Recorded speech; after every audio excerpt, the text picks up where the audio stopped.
കാര്യങ്ങൾക്കൊരു ഗൗരവമാണെങ്കിൽ നീ ഇതിന് തലയിടാതിരിക്കുന്നു.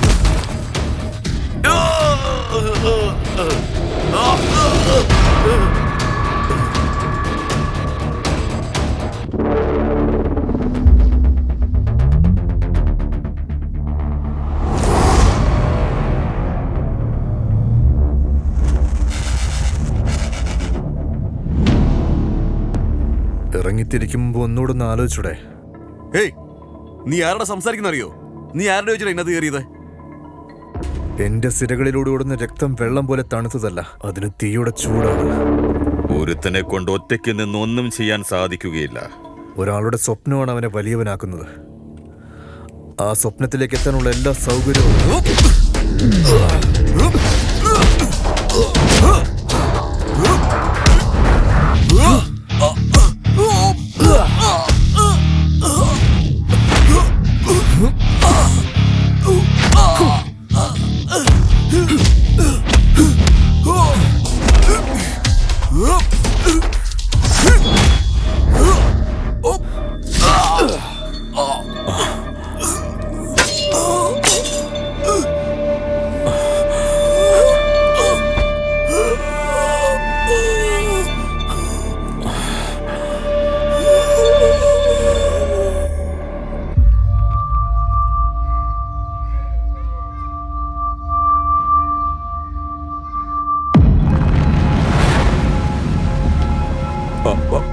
വേണ്ട, ഇങ്ങോട്ട് നോക്കൂ, ഞാൻ പറയുന്നത് കേൾക്കൂ.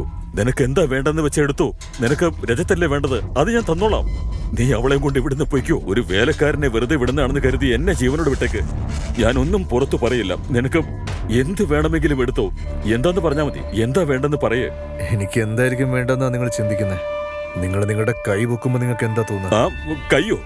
ഇത് പൊക്കുമ്പോ എങ്ങനെയുണ്ടെന്ന് നീ തന്നെ ടെസ്റ്റ് ചെയ്ത് നോക്കിക്കോ. പ്ലീസ് ചെക്ക് ചെയ്യേ. പ്ലീസ് ചെക്ക് ചെയ്യേ. നോക്ക്.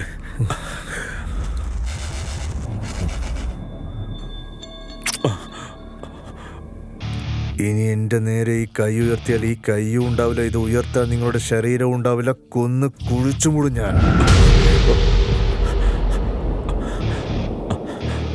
പിന്നെ ഒരു കാര്യം കൂടെ, വേറെ ആരെങ്കിലും കഷ്ടപ്പെടുന്നത് കണ്ട് നിങ്ങൾ സന്തോഷിക്കുന്നു എന്ന് അറിഞ്ഞാലും നിങ്ങളെ ഞാൻ കൊന്നുകളയും.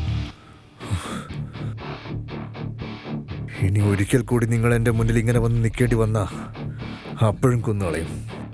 ഇനി നിങ്ങൾ എന്ത് ചെയ്താലും, ഇനി നിങ്ങൾ എന്ത് വിചാരിച്ചാലും, ഇനി എന്നെ തീർക്കണമെന്നാണെങ്കിൽ നിങ്ങളെ ഞാൻ തീർക്കും.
മനസ്സിലാവില്ല സുഷ്ണ. ഇതിന് ഭയങ്കര വേദനയാ, പറഞ്ഞറിയിക്കാൻ പറ്റാത്ത വേദന. നിനക്ക് ഓർമ്മയുണ്ടോ, ദേ ആ സമയത്ത് നിന്റെ കൺമുന്നിൽ വെച്ച് നിന്റെ അച്ഛനെ ആരെങ്കിലും തല്ലിയിട്ടുണ്ടോ? ഓർമ്മയുണ്ടോ നിനക്ക്? നീ കഴിഞ്ഞ 12 വർഷമായിട്ട് അകത്ത് കിടക്കല്ലായിരുന്നോ? എനിക്ക് നിന്റെ വിഷമം മനസ്സിലാക്കാൻ പറ്റും, പക്ഷെ നിനക്ക് എന്റെ വിഷമം മനസ്സിലാക്കാൻ പറ്റുമോ? എന്റെ കൺമുമ്പിൽ വെച്ച് എന്റെ വാപ്പയെ തല്ലിയില്ലേ? നിന്റെ വിഷമം ഞാൻ മനസ്സിലാക്കിയാലും എന്റെ വിഷമം നീ മനസ്സിലാക്കില്ല, പക്ഷെ ഞാൻ മനസ്സിലാക്കുന്നു.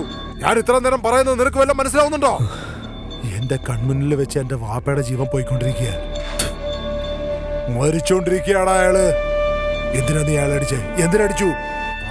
പറ എന്റെ വാപ്പ എന്തിനാ തല്ലിയേ? എന്തിനാ തല്ലിയതേ? പറഞ്ഞ പറ്റൂ. ഇത്രയും നേരം ഞാൻ ചോദിക്കാനോ, നീ എന്തിനാടാ മിണ്ടാതിരിക്കുന്നത്? പറയടാ, വാ തുറന്ന് പറയടാ. എങ്കിലും വാ തുറക്ക്. സത്യമായിട്ടും എനിക്ക് നന്നായി വേദനിക്കുന്നു.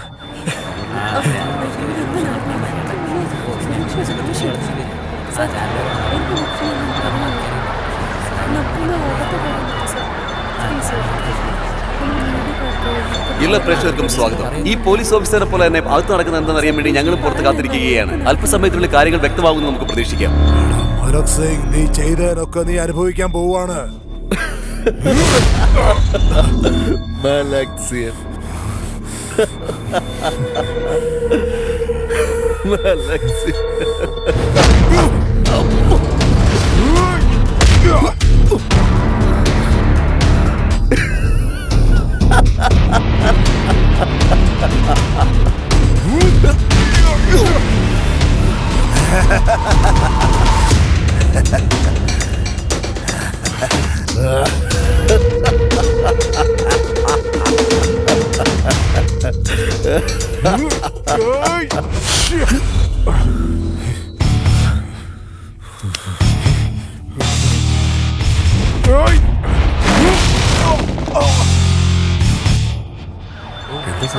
എന്തു തന്നെയായാലും പുറത്തേക്ക് വരണം, സംസാരിച്ച് തീർക്കാം.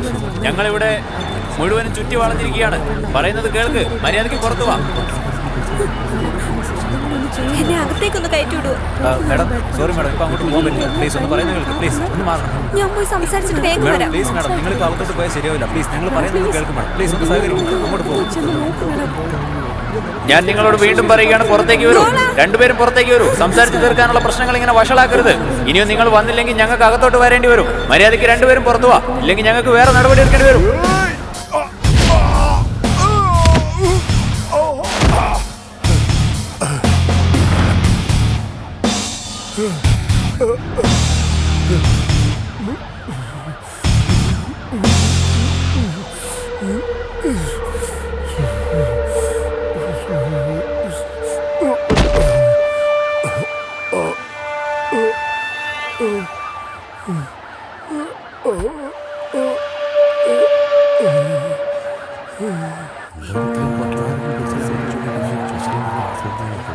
നമുക്ക് അകത്തേക്ക് കയറാൻ പറ്റില്ലല്ലോ. ഞങ്ങൾക്ക് അകത്തോട്ട് പോയി